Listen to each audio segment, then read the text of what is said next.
Hi, everyone. It's Lindsay here at ThankView. I'm going to give it a couple more minutes so everybody can join us, but just wanted to remind you that we have a poll live. So if you are able to, please respond to our poll and we'll share those results at the end.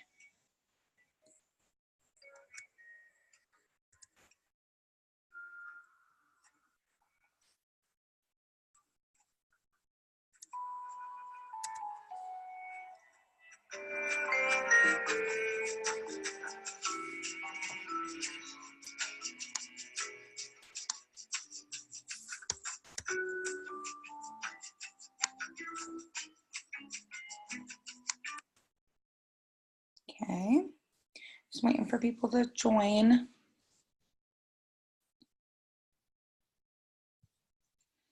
And then we'll get going.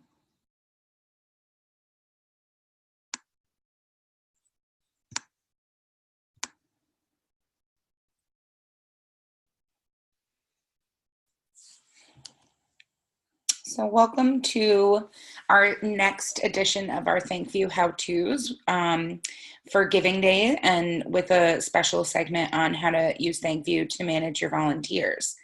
For those of you who don't know, I am Lindsay Roth. I am the community manager here at ThankView. I am also the Assistant Vice Chancellor for Annual Giving at UMass Dartmouth. And so I really enjoy using ThankView in our annual giving program, and I'm excited to talk about giving days since the season is definitely upon us. So today we're going to just go through some information that may be familiar to those of you who joined us for our previous Giving Day Prep webinar.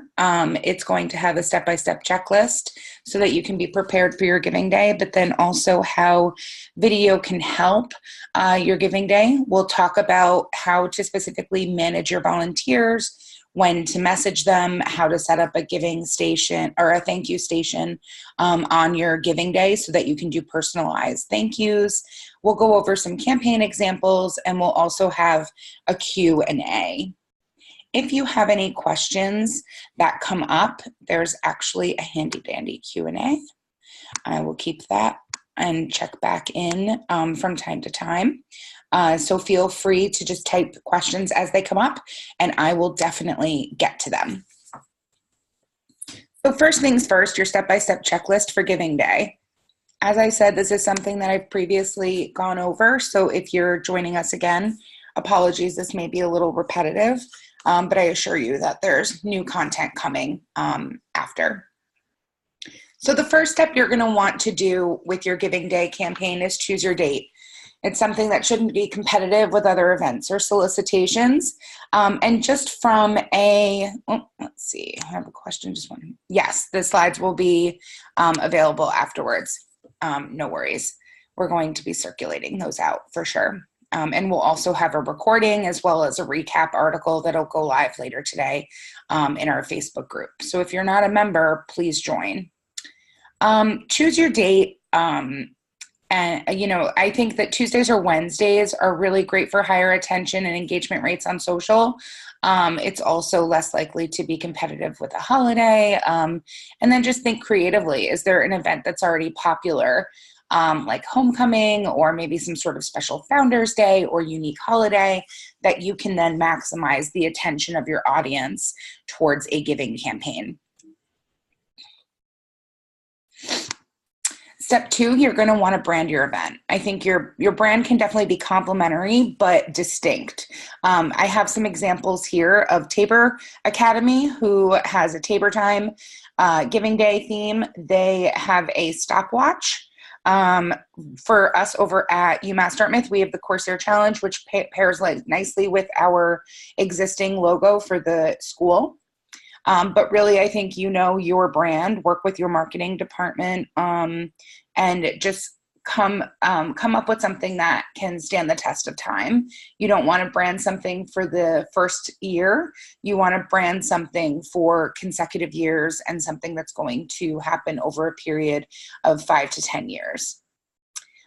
Think about using a recurring theme song when you're doing videos. I think that that's a really great way to get people familiar with the content that you're pushing out. Something that is catchy is always great. And if you have a fight song or a theme song, go ahead and use it. And then I think when you partner all of these with ThankView to push your event out, you can definitely do customized envelopes or, brand your landing page specifically, and even take advantage of some of the fun frames that we have to make it even better. Next up, you're going to want to create a timeline.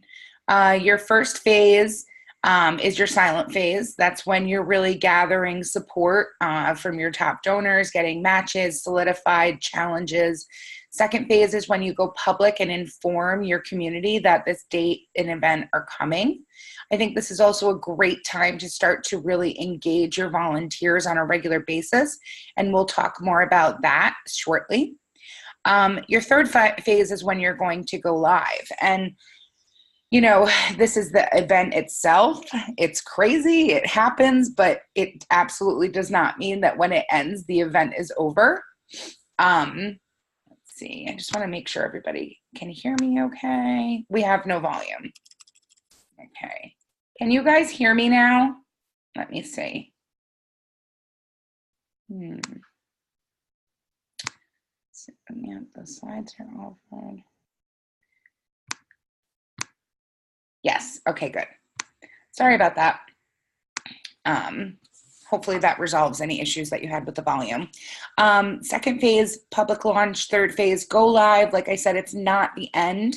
I think the fourth phase, you definitely want to celebrate all of the accomplishments of the collaborative community and stress that small gifts can lead up to big impact. And then the fifth phase, you're definitely going to want to debrief, see what worked, what didn't work, and do your whole stop, start, continue debrief. Next up, you're going to want to create a launch video, which is perfect for sending out with ThankView. I think you just be true to your community and make sure it's something that is going to inspire your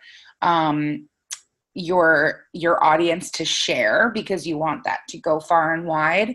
I also think that homegrown content does really well, especially with a product like ThankView.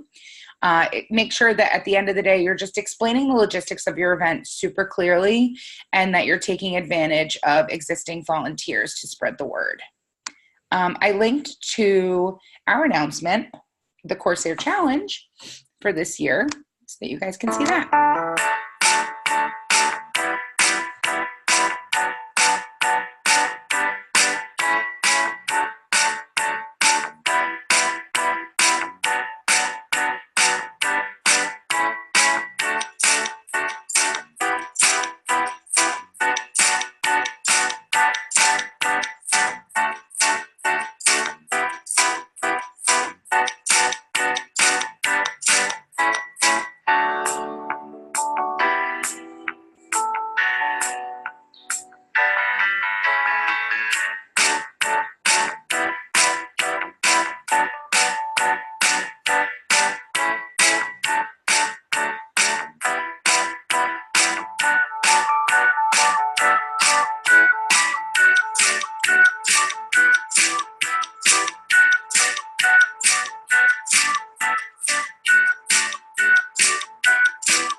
So this is our launch video. Again, I just wanted to share with you all so that you got an idea of what we did there. But you know, we don't have a marketing department that's able to produce videos in-house, and so we use a product called Animoto, and it's really great and easy to create nice, highly produced text videos. They also take clips and you can edit them down. It empowers us to really make our own content that we can push out. And so for this campaign, I tend to make videos that look just like the one you saw. I lean into the minute by minute countdown. So on the day of, I do a lot of, 10 or, 900 minutes to go, that kind of thing, instead of we're halfway through. And then we'll also phrase the question as, can you spare a minute for a UMass D student, which just ties everything together nicely. But again, it's in our colors, it's branded really well, it's using images that are approved by marketing. And so at the end of the day, it's homegrown in nature, but it is a collaborative effort and something that still strengthens the brand, doesn't weaken it. I think you really need to make sure that you're making lightweight content along these lines. And I think memes and GIFs are huge. They're something that you should lean into, especially if you have fun mascots or other types of inside jokes within your community. To the right here, I have an example from Boston University of a terrier running through a field, and it just simply says, "It's BU Giving Day," but look at how excited he is. You can't help but smile and want to retweet that. And so that's definitely something along the lines of lightweight content. I also think that cover photos and default pictures are things that you may not personally want to do, but don't discount the impact that they can have, because people do use them. And so create options for them. I think you can feature prominent figures within your organization in any kind of lead up content to just get your community excited. And and encourage native content. You know, when I go to meet with our athletics communities or other partners on campus, if they want to make their own things, I say go for it. You know, they know their audience best and who's going to give to them best. And so at the end of the day, if the baseball team wants to make a bunch of fun videos that they put out there and when they hit different milestones throughout the day, all the better, because it's just going to enliven the spirit of their niche community within our greater effort. Now, step 5, and this is really talking about what we're getting to today, which is build your army. You know, you really can tap into existing volunteer programs, but if you're like me and you don't have an existing volunteer program, do not fret, because you actually have a lot of volunteers that are probably already there and willing to help you. These are people like faculty and staff, leadership at your institution, students. This is a great way to involve them. Anybody who's given to the effort before, especially if you're not in year 1, or just existing donors in general, and then challenge sponsors as well.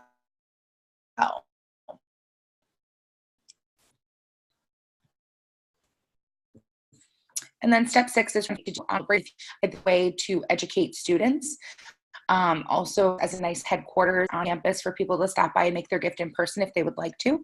You can do remote celebrations. This is a nice way to engage alumni across the nation. If you have a network of clubs, encourage them to maybe have little mixers and pull the ticker up so that they can watch it continue to grow throughout the celebration.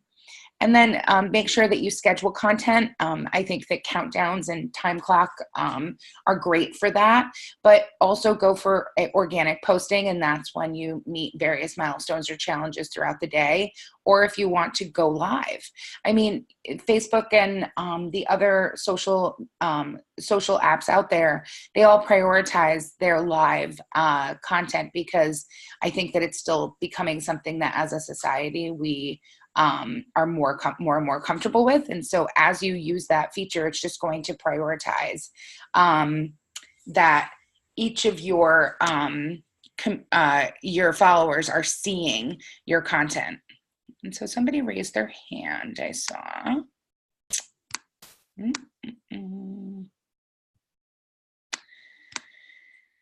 Sarah, did you have a question? I saw that you raised your hand. I can allow you to talk if you'd like. Hey, yeah, I just was going to ask a question, but you're probably going to get to it, just about how you do the real-time ThankViews. Yeah, absolutely. So I'm going to go through that step by step for you guys. And then I have some great examples from some schools coming up. And we'll get to that. Does that sound good? Great. All right. And so then sending personalized thank yous to donors in real time is something that we're going to get to, so that you can actually plan for that at your institution. Because again, I think that that's a really powerful way to show your donors how much you appreciate their commitment, and to get them in the habit of giving again. And next up, you're going to want to say thanks. Definitely send a wrap-up thank you video immediately once your campaign concludes. I think within an hour is perfect. Also, reward any active volunteers with swag or a note of appreciation. And then stress impact and community in any of these, because really what these events are about are educating the group about how little gifts can add up to a whole heck of a lot. Are there any other panelists that cannot hear the presentation? If anybody can't hear me other than Mary, feel free to type in the chat. I think that everything is okay. So if you can't hear me, just feel free to type. But Mary, you may be having technical difficulties at your specific place. I also know that you can, in addition to calling or using your audio on your computer, you can call in, but I don't have the information for that. But if you maybe try logging out and logging back in, it might help with that as well. I apologize that you're not hearing any of this. Moving on. So now step 8, you're just going to want to debrief with your core group of people and definitely apply that stop, start, continue model. Analyze what worked best, what goals you achieved, and what kind of goals you would like for the year ahead. And then more importantly, while you have everybody in the room, set a date for the following year, because then that's something that you're not chasing, 6 months out and suddenly delaying, things going off to the printer and other kind of content deadlines that can come up. That way you set your date, you know when it is, and you can just run with it from there. You can even include it in any kind of follow-up messaging as well for people to save the date. So how video can help your giving day. First of all, video is 3 to 5 times more recallable than text message. And so to incorporate it into your strategy is really smart, because people are going to remember it and be able to have a more connected experience overall. I didn't realize this, but when we read, we actually access the area of our brain centered around thought. And when we watch video, we access the area of the brain centered around emotion. And if you think about this from a psychology standpoint and perspective, you really want people giving emotionally, because that's what connects them to the causes that are going to make them feel good about the act of philanthropy and doing philanthropy. You can also evoke nostalgia and impact with visuals more than you can with text. Throwback Thursday and Flashback Friday are a thing. Millennial donors love throwback content, and so please use it.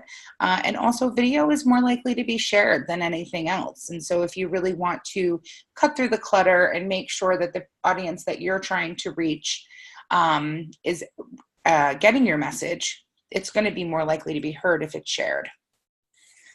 Video is also a great way to share testimony from current donors or people in your programs who are receiving support, like scholarship students. And I think video is among the most popular mobile activities for millennials. If they're already on social media and watching video on their mobile device, reach them where they are and create more content for them to absorb. So next up, how ThankView can help you manage your volunteers. So you can manage your social media ambassadors by sharing video in a way that's that is easily shared over social channels. So when you send a ThankView, somebody can actually hit share and immediately post it to Facebook or tweet it, and it links right to their account, and you can actually set what the message is when they share it and what the image is, so that that's going out continuously, but you still have a bit of control over the message. You can request information or video content from social media ambassadors with video request. And so if you'd like to stitch together a video of a group of ambassadors talking about why they give back to your organization, you can actually map out step-by-step in a video request campaign for them what you'd like them to say in the video, and then give them free range to kind of shoot as you'd like them to. But then you can also say thank you with personalized videos from on-campus staff and students and faculty, and that's something that we're going to dive into next. I saw that I had a question, so I just want to make sure that I'm getting to that. Is it necessary to have subtitles to social videos? So good question, Devin. I think that whenever you can make something accessible, you absolutely should, because, there's a great population of people who are deaf or hard of hearing that won't be able to get your message, and so that's going to hurt it. But there's a lot of data around the amount of people, especially who commute and are in a shared space, that do not turn the volume on when they are watching a video and instead read it while the visuals are going. And so that's kind of where the popularity of animated text videos comes from as well, because people are reading instead of listening. And so I really think, yes, you should do that. And ThankView is able to do that for you for a small fee. And a live person will dub your video, and it will be done in, I believe, 48 hours or less. And so that's something that you can discuss directly with your account manager if it's something that you're interested in. Also, YouTube does closed captions, so if you upload your video there, it automatically will be dubbed, but a bot is doing it, and so you're going to want to check it and edit it before you make it live. Okay. Great question. So the personalized thank you message. This is something that has been really popular with a lot of our clients at ThankView, and something that I'm excited to do on my campus this year. So your first thing that you're going to want to do is just set up a traditional thank you campaign in ThankView and add donors regularly to that throughout the day. Another option to doing this is you could actually set up hourly campaigns, and every hour just load a fresh list, so that then you could actually track what time of day had the best response rates, and maybe figure out in the process when a good time to send these messages is for your population. But that's just a suggestion. By no means do you need to do that. Set up a space on campus, or multiple spaces if you have that ability, where staff, students, or volunteers can stop by just to record a simple thank you video. You're also going to want to have on hand a pile of thank you notes where they can physically write something, because people get stage fright. And so while they may have the best of intentions of sitting down and recording on the screen, they may freeze up, and then instead of making them feel like they now have no option to participate in this, you could actually have them just write a handwritten note and then reserve that for maybe a group of loyal donors or your volunteers.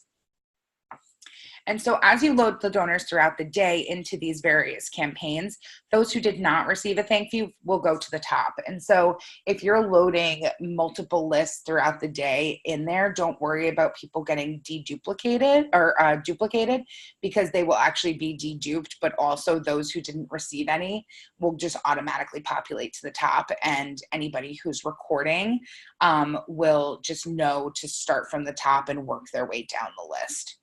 The note section is a great way to determine any personalization. So you could actually merge in their fund designation or any sort of special activity like a volunteer role into that area. And then the donor, the person recording it, will know to recognize the donor for that. And then, as I said, you may just want to consider doing hourly campaigns to compare the performance based on the time of day. Something that our friends at the university, or the Ohio State University, did, and found that 4 p.m. was really successful for them. Again, you know, it's up to you, and you can really choose that yourself. So from there, I think you really need to plan out when you would like to engage your volunteers.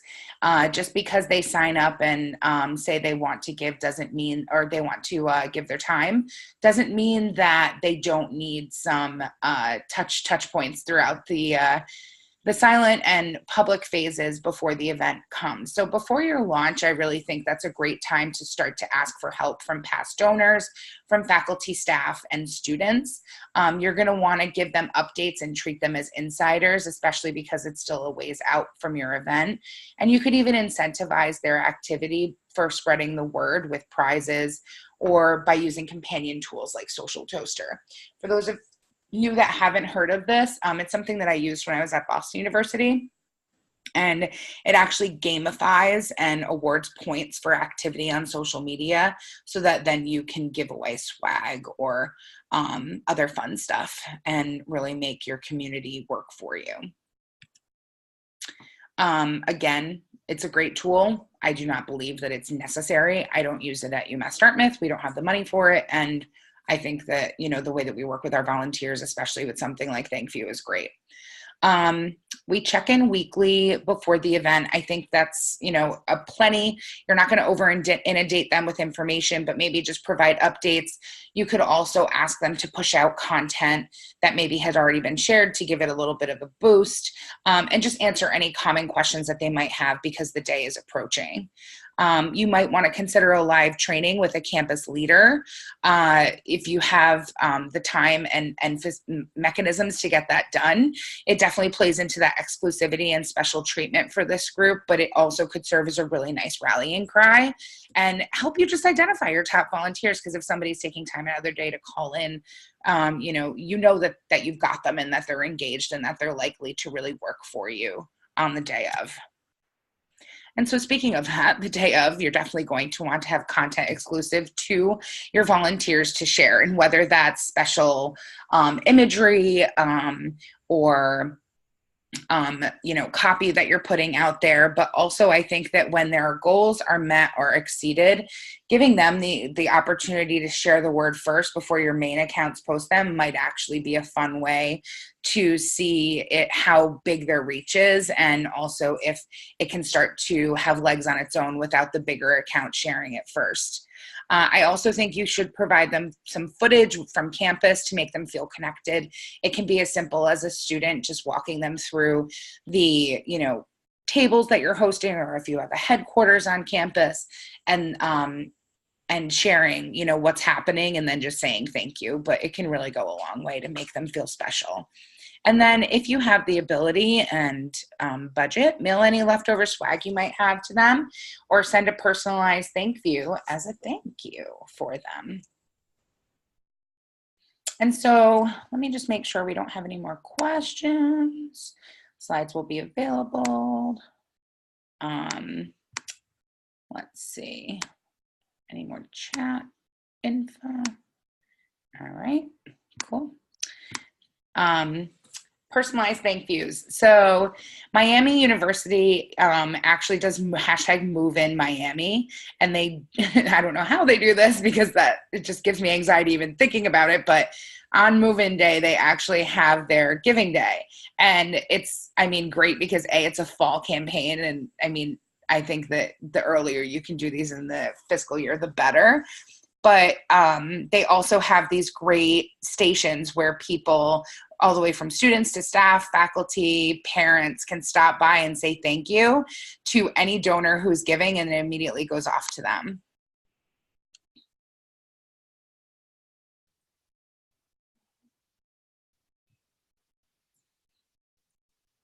There we go.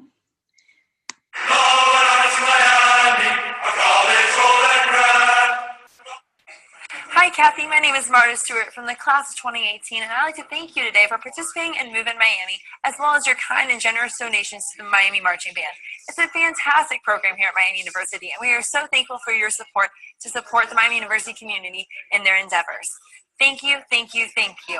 If you'd like to follow this campaign throughout the day, please follow us on social media, and also please share this information with your family and friends to get even more support for the Miami community. Thank you again for what you do for Miami University. We really appreciate it. We hope you have a great day. There you go. So as you can see, it says follow our progress, and there's a simple note that comes with it. But again, really simple, straightforward, to the point, and what a great student, because she was so enthusiastic. And then here's another example. And I really like their intro and how it has kind of a fight song theme to it.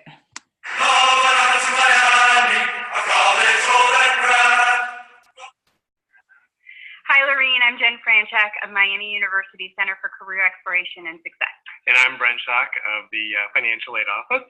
We want to personally thank you for participating in hashtag Move in Miami today. Your gift to the Book and Professional Attire Emergency Fund will have a deep and meaningful impact on the lives of the Miami students that use those funds. And it's amazing to see what can happen when the Miami family works together. We hope that you'll follow the campaign online tonight and plug the campaign in your social media channels. And remember that together, we can move Miami. Again, really simple, straightforward, to the point, and they got some staff members to participate in this campaign as well, so that's exciting. This is an example of a video that, because we haven't done personalized thank yous at UMass Dartmouth, we'll be doing that this year now that we have a bit more staff available to manage that. But we sent out an immediate thank you video last year, and it was themed along the same way that what video you just saw.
again, that was something that, we circulated immediately once the kicker stopped. I had created it and just basically updated the stats that were in there and then produced it through Animoto and sent it out through ThankView, and it was great.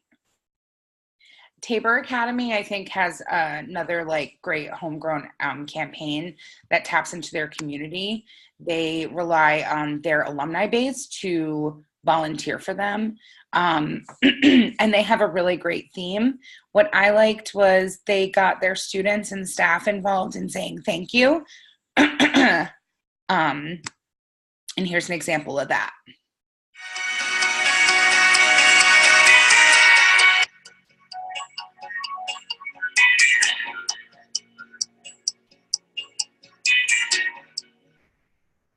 Greetings, Seawolf Nation. Thanks for inspiring our students and faculty with all your tremendous support from Tabor Academy. As you did so, I hope you remembered and celebrated your own great time, but now it's theirs. Thank you. We appreciate your support for our time here at Tabor. Great time to be a Seawolf. Sure is.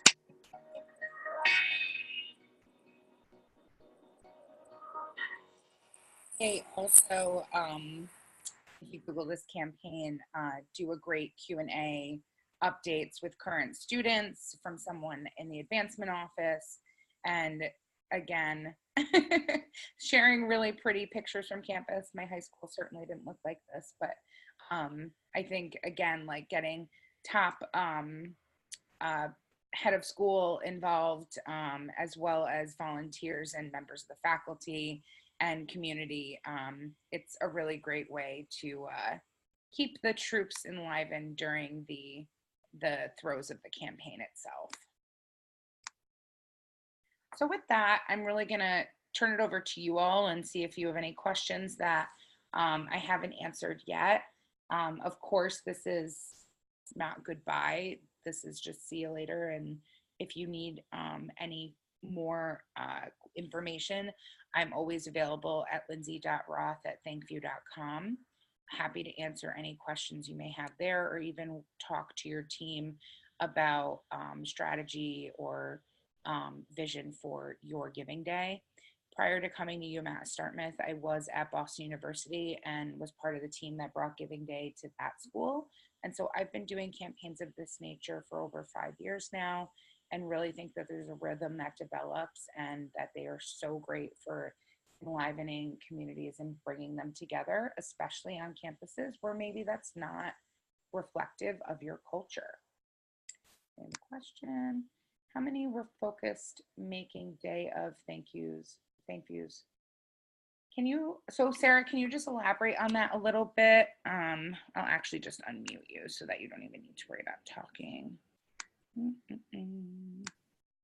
So Sarah, you said how many were focused on making day of thank you? Yeah, I'm just curious. I mean, 1,200 donors, and you said you were doing them in real time. Yep. So I was just curious how many people on the actual headquarters team were making thank views. Yep. Did you have one person focused on that, or? So we have 3 different stations at UMass Dartmouth, and basically we'll have 2 people assigned to each of those stations. Okay. Kind of focused on training people if they're waiting in line or just reviewing. The other person's focused on the more technical pieces, which is just really queuing up the ThankView software and making sure that they can record, with the laptop. Okay. Overall, it can actually probably run a little more, with even less people. I just like to give people a buddy whenever they're doing something like this. Got it. And then I know also at the university, or the Ohio State University, that it was a similar type of setup and pretty simple in nature. And then they just let people come in, and as they had people who were interested in recording a message, they queued it up and sent it out. And, so the idea was that as many donors as possible can get a personalized thank you. And Okay. They would stay and record multiple. Other people would record one and be like, I'm good, I did my good deed for the day, And so it's really, you can kind of pick and choose, because people can sit there and record a bunch because they're going out individually to each donor. And so it can be personal in nature, and the script can kind of change donor by donor. Right. And so you relied strictly on volunteers to do the recording. Yep. You guys didn't do any yourself. No, and I think that a great way to do that is to incentivize your staff and students by stopping by and maybe giving them an entry into a raffle for some swag for every recording that they do. I know that for us as a campus, if you give something away for free, it is a great way to get action out of someone. Right. Or you could even consider just setting up like a coffee station and saying that maybe they get a free cup of coffee Right. in the morning if they stop by and record. You can get really creative with it. Right. Okay. Cool. Yeah, we've just never done it before. We are just about to ink our contract with ThankView, and our giving day is on the 14th of March. Yep. So we're just, we have an ambassador program set up and such. We're just trying to figure out how to weave this in now that we have access to it. Well, once you guys get set up on your portal and everything, if you want to talk, you can feel free to email me, and I'd be happy to brainstorm with you or your team about more options that you might have. Because like I said, I've been doing this, but also managing volunteers with this, because that was really a huge focus of my time when I was at BU. And I think that a lot of times it can feel overwhelming, but actually it just sort of like can run itself. And especially when you have a group of people that just want to help, like it actually can be really fun. Okay, awesome. Thank you. Thanks. All right. Does anybody else have any other questions before I wrap up? Going once, going twice. Okay. Well, thank you all. This has been another edition of ThankView How-Tos. We just sent a message out to you today with future ones, so I really encourage you to sign up. They do fill up fast. And we have some great topics coming up next month and are looking to do about 2 a month. And so if there's a special topic that you'd like to see, feel free to let us know so we can put it in our queue for the future. But for the meantime, this has been another ThankView How To. Thanks so much for joining us. Have a great day.